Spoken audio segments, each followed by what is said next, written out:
Here, let's go to the Hooters hotline now and bring on Chris Thomas from Dojo TV. Hooters, your original wing joint since 1983. Chris, welcome to the Kirk and Dinger Show. Hey, thanks so much for having me on. Nice to see you. Nice to talk to you again, Kirk. It's been a while. You too, brother. Dojo TV kind of chronicles everything UFC and MMA.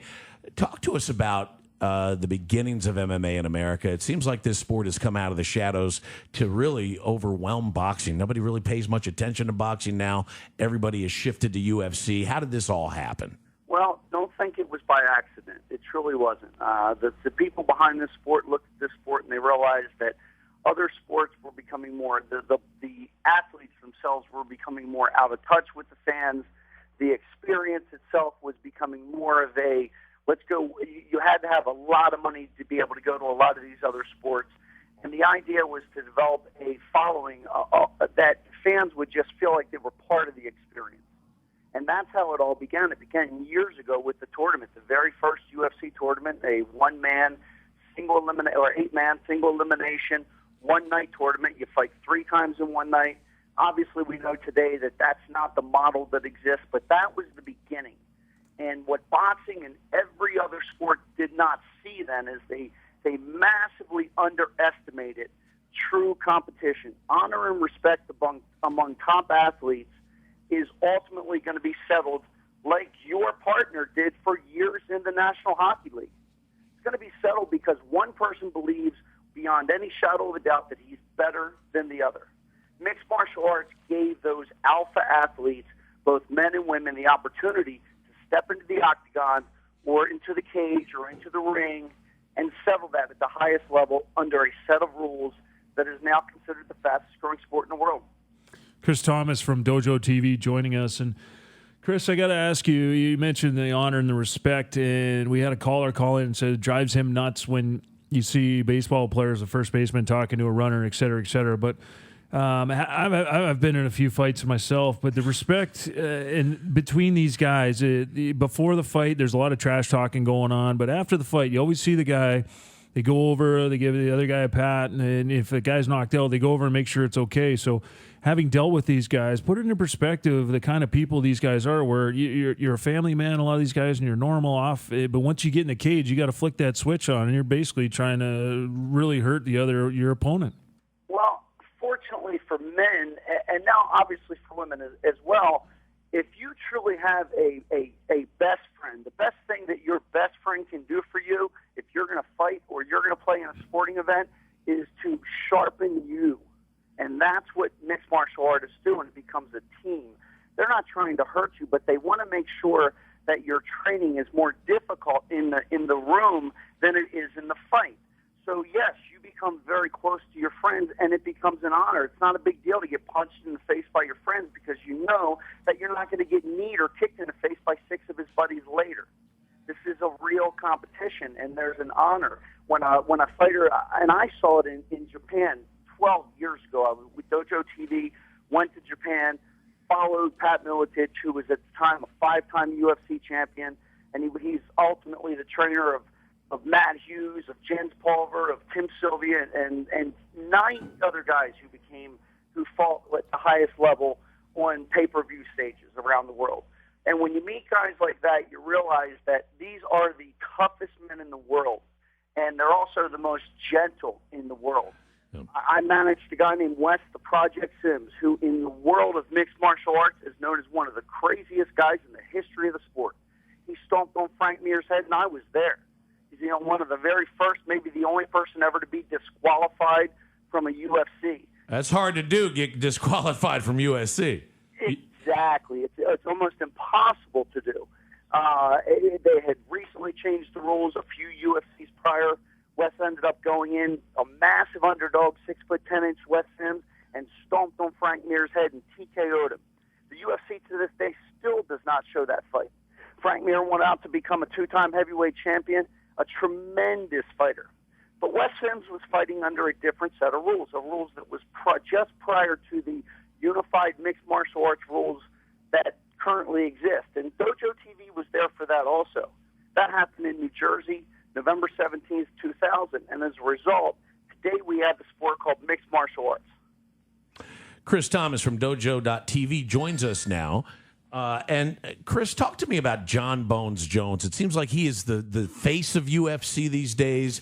Maybe he's the guy to bring this out of the shadows and really into the mainstream. John Bones Jones, your thoughts?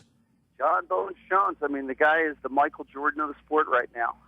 He transcends it. He's a person that has a tremendous wrestling background.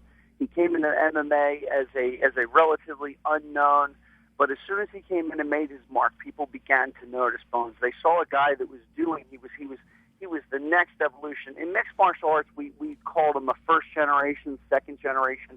B.J. Penn was the beginning of maybe the third generation. But John Bones Jones is somewhere between the fourth and the fifth. He really is. He's that guy that.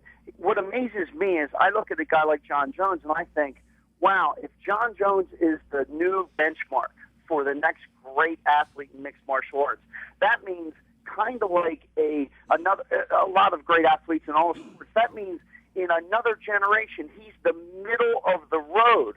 Wow, mixed martial arts is going to be an amazing place when guys react that quickly. And Jones is. I mean, Bones has, he's not a person that maybe is the kind of athlete that maybe thought to himself, hey, I'm going to be this world famous athlete, or maybe he wouldn't have gotten his DWI and wrapped his Bentley around a tree. Mm-hmm. But you learn from those things. And the truth is he's become, he is a good guy. I know him personally. Chris Thomas from Dojo TV joining the Kirk and Dinger show on the Hooters Hotline.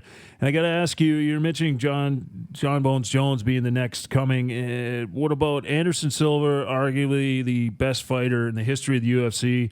George St. Pierre, who's been injured, I feel is one of the top guys. Between those two, who do you feel is the best pound-for-pound fighter? And there's been a lot of talk. One can go up, one can come down. Are we ever going to see this fight? It seems like a boxing match that everybody wants to see. How can they make that happen? Anderson Silva truly, probably, he is the best fighter in the world.